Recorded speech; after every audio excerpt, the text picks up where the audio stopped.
ешкі жөні бөлгеде баяғы өткен заманда орман тоғайдың ішінде бір үйшік болыпты. Күндердің бір күнінде дәм іздеп жүрген тышқан бұл үйшікті көріпті.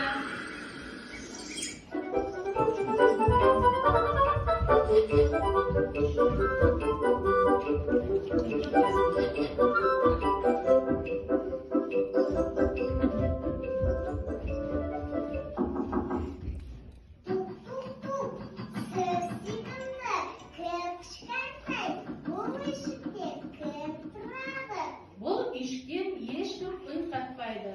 Тышқан тағы да үйшікті айналып,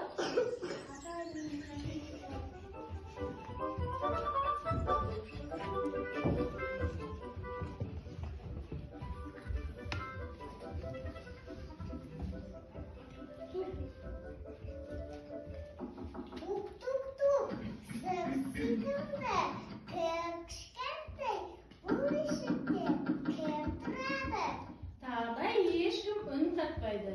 Олай болса, бұл үйшікте мен өзім тұрамын. Тышқан бос үйшікке кіріп мекендепті.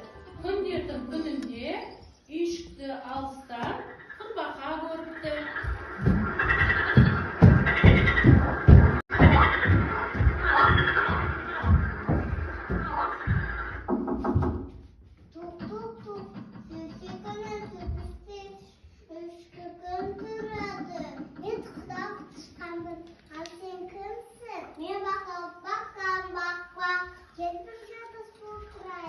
Бақа үйшікке секіріп кіреді.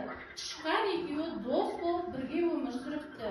Күндер өтіп, айлар өтіп, үйшікті қорқақ қоян көріпті.